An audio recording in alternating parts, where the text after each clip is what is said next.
Bienvenidos, les saluda Claudia Palacios. Después de conocer los resultados del plebiscito, el pronunciamiento de los colombianos mayoritariamente a favor del no, pues vienen todas las preguntas. ¿Qué va a pasar? ¿Por cuánto tiempo el país va a estar en un limbo? La implementación, ¿por cuánto tiempo va a estar también en ese limbo? Y especialmente, ¿qué va a pasar con esa gran cantidad de fondos que la comunidad internacional ha recogido y ha comprometido para la implementación del acuerdo de paz en Colombia?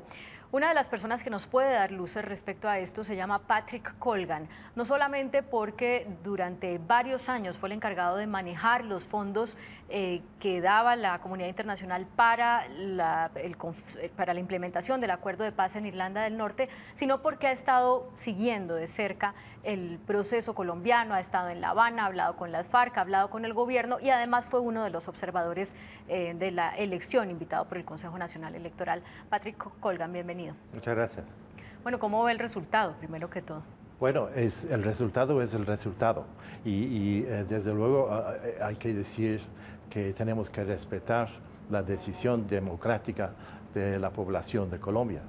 Y a mí me ha tocado durante los últimos días hacer parte de un grupo de observadores internacionales responsables para observar el proceso del plebiscito. Y tengo que decir que me he quedado con una impresión muy positiva de cómo se ha gestionado todo el proceso del plebiscito. Un proceso muy imparcial, un proceso gestionado en la manera más profesional posible. Me ha tocado visitar algunos de los locales de votación y ver también el escrutinio. Y entonces el proceso del plebiscito se ha gestionado perfectamente bien. El resultado es el resultado democrático de la población, de los colombianos, y tenemos que aceptarlo.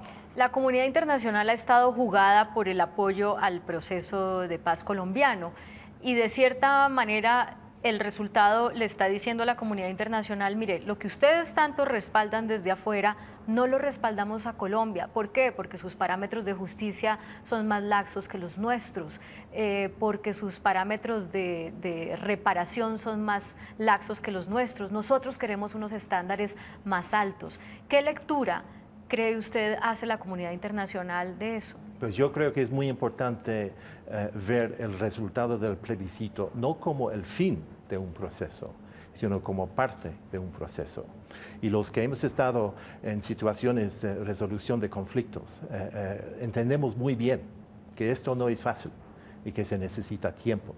Y a veces hay paradas y hay comienzos, y se para, se comienza otra vez.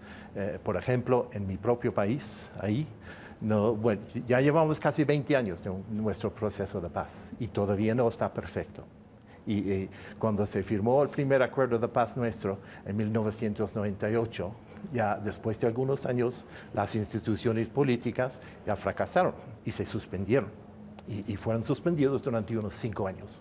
Y solo en el 2007 fueron reestablecidas. O sea que esto es normal.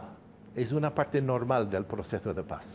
Lo que es necesario es que se reconozca la voluntad de todos los protagonistas, que es irreversible, o sea que no se va a volver a la violencia.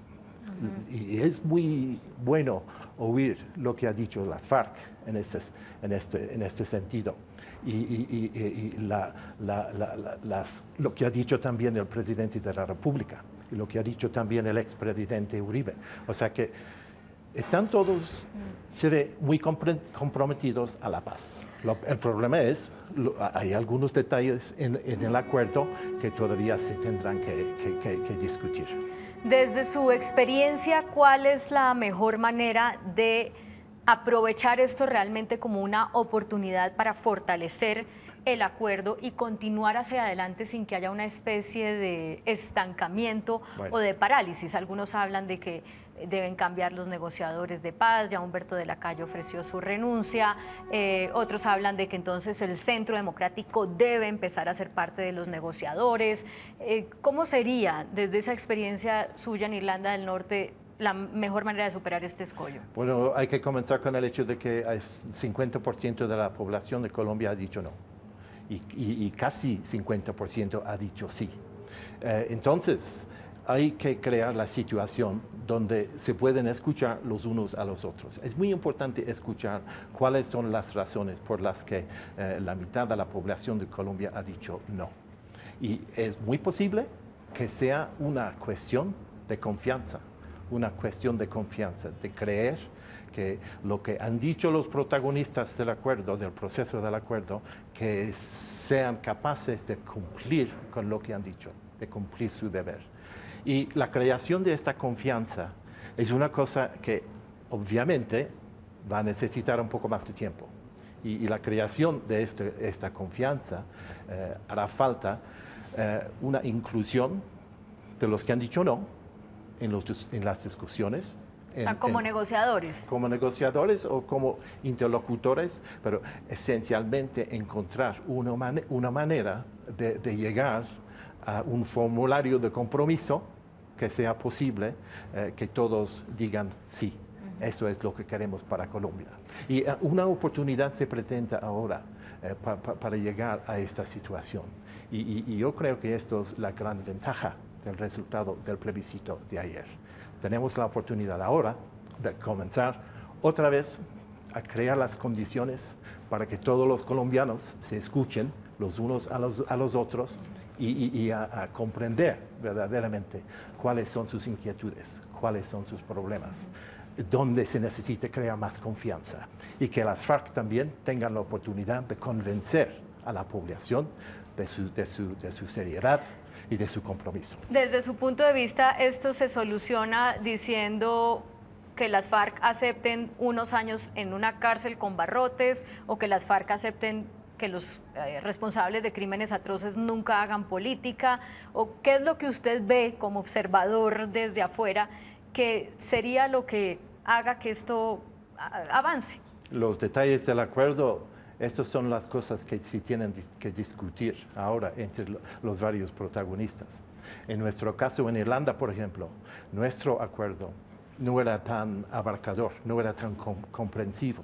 Y nosotros no podíamos en aquellos años abordar estas cuestiones por ejemplo, la dejación de armas, por ejemplo, la reinserción de los excombatientes, por ejemplo, el problema de las víctimas, por ejemplo, el problema de la justicia transformativa. O sea que estos son cosas que el acuerdo ha hecho un esfuerzo muy sincero para abordar estas cuestiones.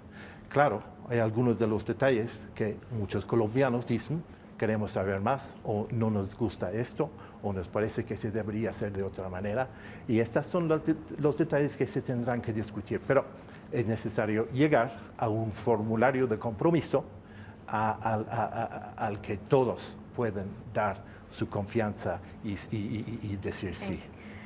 ¿Qué va a pasar con los fondos de la comunidad internacional? Ya la Unión Europea ha recogido unos fondos, Naciones Unidas también, y otros países en específico, Noruega, otros países han estado ahí diciendo, mire, esta es la plata que hay para Colombia y la queremos y la vamos a destinar en esto, esto y esto. Esto y esto y esto, claro, desminado y demás, hay cosas que quedan en stand-by. La comunidad internacional va a dejar esa plata en un congelador, se la va a dar a otro país, ¿por cuánto tiempo la podría tener disponible hasta que los colombianos decidamos? ¿Qué va a pasar? Pues yo no puedo hablar por parte de la Unión Europea o por parte de las Naciones Unidas o de los otros donantes, digamos, pero desde mi experiencia puedo decir que todas las personas, todas las instituciones involucradas en este proceso entienden muy bien que aquí se necesita un poco más de tiempo. Y de verdad depende ahora de lo que hacen los colombianos. Depende ahora de lo que pasa cuando se encuentren los políticos, los protagonistas, los líderes y cuando se encuentran los negociadores con las FARC. Y ¿cuál es el próximo paso? O sea que está en las manos de Colombia. Colombia puede decidir lo que quiere hacer ahora. Yo creo que la comunidad internacional entenderá muy bien que hace falta un poco más de tiempo, que hace falta un poco más de inversión en la comunicación, en la creación y generación de confianza y en la negociación más detallada de varios detalles, de varias partes del acuerdo. Eso es lo que digo yo personalmente. Y estoy convencido de que la Unión Europea estará ahí para ayudar a Colombia. Y desde el punto de vista de mi propio país, Irlanda, nosotros estamos comprometidos a ser amigos de Colombia a través de todo este proceso, porque nosotros lo entendemos muy bien. Lo hemos hecho, hemos tenido que hacerlo y comprendemos muy bien cuando parece que se está fracasando esto. Y hay que persistir, hay que andar adelante, hay que tener coraje y confianza. Patrick, cuando hay una cantidad limitada de recursos para cumplir unos acuerdos tan ambiciosos, pero también en un país donde hay tantas otras necesidades aparte de las derivadas de la implementación del acuerdo, hay mucha discusión sobre qué proyectos priorizar, ¿no? En este momento vemos que sería importantísimo priorizar la construcción de confianza, pero eso es una cosa un poco más etérea, ¿no? Eso no es como darle un subsidio a alguien para que tenga un desayuno y un almuerzo y una comida. Usted que tiene la experiencia de manejar unos recursos limitados y priorizar, ¿cómo se hace eso? ¿Cómo se prioriza cuando las necesidades son tantas y los recursos son tan limitados? Recursos limitados sí, pero con la base de un acuerdo sólido. Y tengo que decir, el acuerdo como está ahora es un acuerdo muy comprensivo, que aborda muchísimos temas muy difíciles, pero un acuerdo nuevo, digamos, o lo que sea, un formulario de compromiso a que se puede llegar, pues eso sí forma la base para la determinación de las prioridades que se deberían para la inversión y la inversión inmediata. Y habrá, desde luego, algunos proyectos que serán esenciales, que serán muy importantes para la creación de la confianza, pero en un sentido real, en un sentido verdadero. Por ejemplo, comenzando con la reforma rural, con todo esto. Y, por ejemplo, viendo también los beneficios, las ventajas que la economía de Colombia puede aventajarse por razón de la paz. O sea que, por ejemplo, digamos, el turismo, inversión en todo esto, es una posibilidad con la paz que se puede hacer que no se hubiera podido hacer antes. Y esto es una experiencia personal que tenemos nosotros. O sea que las prioridades y los proyectos primeros, esos dependen del texto último del acuerdo que se ha acordado. Y una vez que está ahí, pues eso forma la base para la determinación de las prioridades inmediatas, digamos. Y eso se tiene que hacer también con de una manera muy inclusiva, con mucha consultación, por ejemplo, a nivel de los territorios, a nivel de los municipales, a nivel local, y en consultación también con los NGOs, por ejemplo, que están en contacto con las víctimas, y en consultación también con los excombatientes, porque ellos hacen una parte muy importante de todo este proceso también. O sea que todos tienen que estar consultados y a base de eso se determinan cuáles son las prioridades. Cuando hay tantas personas que quieren recibir esos recursos para implementar proyectos en los territorios a pequeña, mediana y gran escala, ¿cómo se controla la corrupción en un país donde hay tanta corrupción como Colombia? Ustedes tuvieron la experiencia en Irlanda del Norte. ¿Qué porcentaje de corrupción tuvieron en el uso de esos recursos? Bueno, en Irlanda la corrupción existe en todas partes, o sea que el riesgo de la corrupción está ahí siempre. Tiene una cierta forma aquí en Colombia y en Irlanda tiene otra forma, pero el riesgo de la corrupción, del estafa y del fraude está siempre ahí. Y en la gestión de la implementación de los acuerdos es esencial que se introduzcan criterios y procesos y controles que garantizan que la corrupción no es aceptable. En nuestro caso, puedo decir que con casi 3.000 millones de euros desde el año 1994 hasta este año 2016. No hemos perdido ni un centavo, ni un euro. O sea, todo ha sido auditado, de haber sido utilizado para lo que fuera la intención. Fue la intención. O sea y eso es una cosa que se necesita sistemas de gestión, sistemas de control que son transparentes, que son independientes y que no sean bajo el control de nadie, aparte de los que asumen la responsabilidad a los que se les otorga la responsabilidad de gestionar estos fondos. Es una cuestión de gestión, es una cuestión de sistemas, de procesos y de controles y de independencia. ¿Y esos sistemas, esos procesos, usted ya los ve en Colombia implementados o todavía nos falta un poco de garantía? Desde luego, en la gestión de fondos es necesario hacer un examen detallado de los procesos de implementación que se van a utilizar. Y yo no puedo decir si todavía estos procesos están en pie, pero desde luego que estoy convencido de que los que son responsables o serán responsables para la gestión de estos fondos entienden muy bien la importancia de esto, porque he tenido la oportunidad de discutirlo, por ejemplo, en la ocasión de la Cumbre de Gobernadores en Bucaramanga hace unos meses, y ahí yo he entendido muy bien que ellos entienden el problema de la corrupción, y estoy convencido de que con una buena voluntad será posible diseñar los sistemas apropiados sí, para hacer esto. Yo estuve hace poco en Belfast, en Irlanda del Norte, y me llamó la atención que la ciudad está todavía dividida por un muro y unas vallas, dependiendo de la zona de la ciudad. Pero también me llamó la atención que hay unas zonas claramente segregadas donde los dueños de las casas o ponen muchas banderas unionistas o ponen unos símbolos que tienen que ver con el separatismo, con el pedido de los separatistas. Y hay unas puertas que se cierran a las 6 de la tarde o a las 12 de la noche porque todavía persiste el temor de la violencia. Y esto fue hace 18 años, ¿verdad? Ya no se matan por eso, por esas diferencias, pero las diferencias están ahí, todavía sin reconciliarse. ¿Por qué? Pues lo has explicado muy bien. Así es. Hay unas diferencias y divisiones todavía dentro de la sociedad de Irlanda del Norte muy profundas, porque tienen raíces muy profundas. Y por todo el trabajo que hemos hecho durante los últimos casi 20 años ahora, esas divisiones persisten. Hay comunidades, por ejemplo, que no tienen la confianza de desmontar las murallas que les separan de las otras comunidades.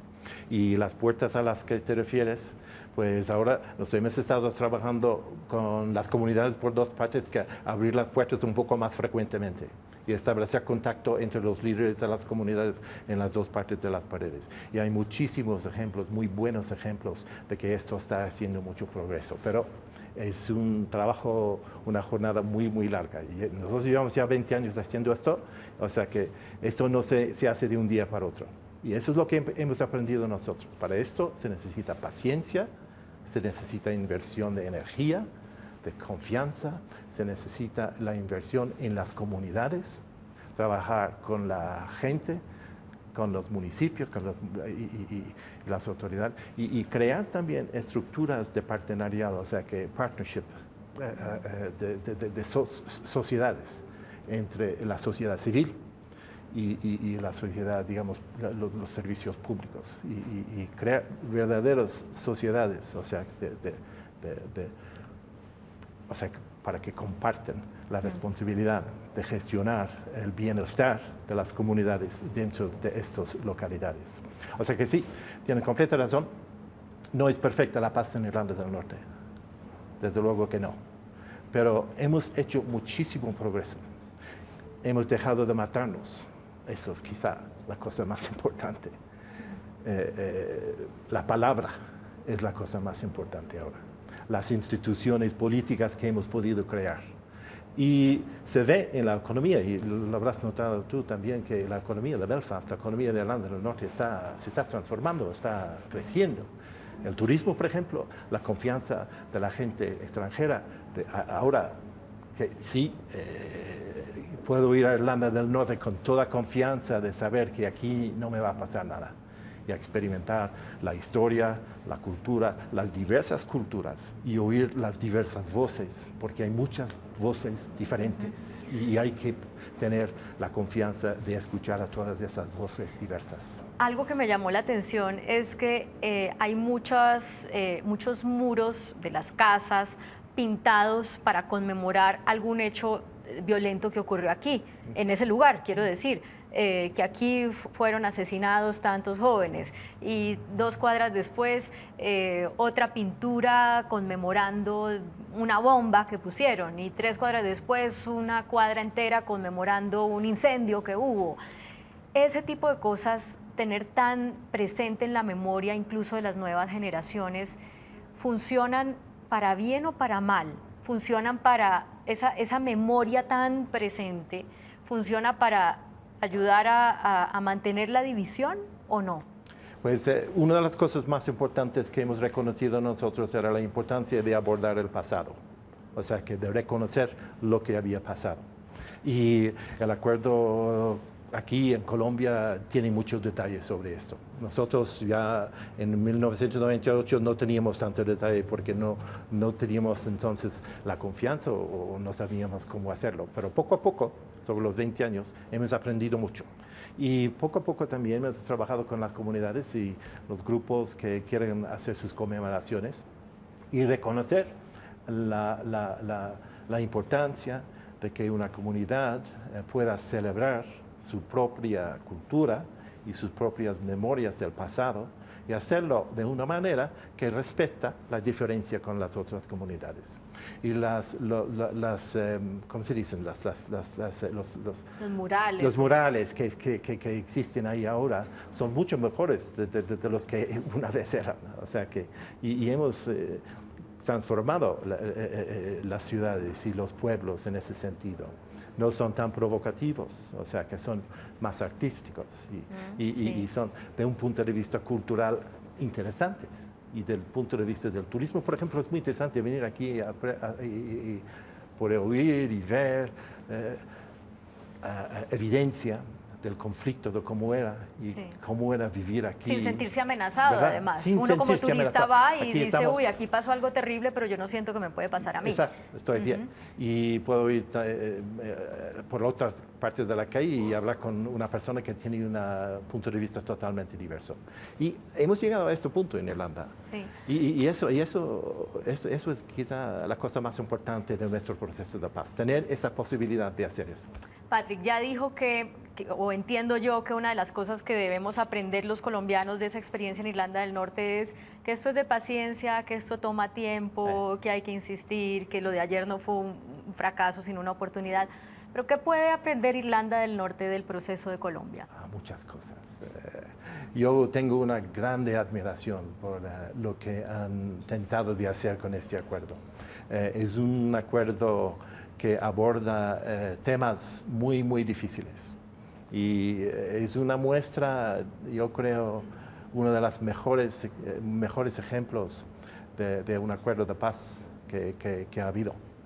Porque una región como esta, emergiendo del conflicto, teniendo la capacidad de diseñar un acuerdo tan comprensivo, me parece muy, muy, muy bien. Desde luego, y el resultado de ayer nos ha dicho que todavía hay más que hacer. Pero cuando se acaba, será un acuerdo, yo creo, que será un ejemplo a todo el mundo. ¿Y qué podemos aprender nosotros? Pues hemos aprendido mucho sobre la justicia transformativa, por ejemplo. Transicional. Digamos, transicional. Y también lo que tienen pensado en cuanto a las víctimas. A nosotros nos llevó más o menos 10 años, después de 1998 hasta el año 2008, para llegar a donde están ustedes ahora. O sea que, y hemos aprendido mucho de lo que están intentando de hacer aquí. Sí. O sea que Desde luego, ya son 20 años más tarde y la experiencia internacional, bueno, hay mucha literatura y muchos estudios, muchos informes e investigaciones que se han hecho sobre estos temas, pero aquí han tenido la confianza de intentar de hacerlo y de incorporarlo dentro de un acuerdo que forme la base de una paz duradera y estable. Patrick Colgan, muchas gracias por acompañarnos. Ha sido un placer. Muchas gracias. Patrick, el encargado de manejar los fondos de la comunidad internacional para implementar el proceso en Irlanda del Norte. Muchas gracias a ustedes también por seguirnos. Continúen con nosotros. Bueno.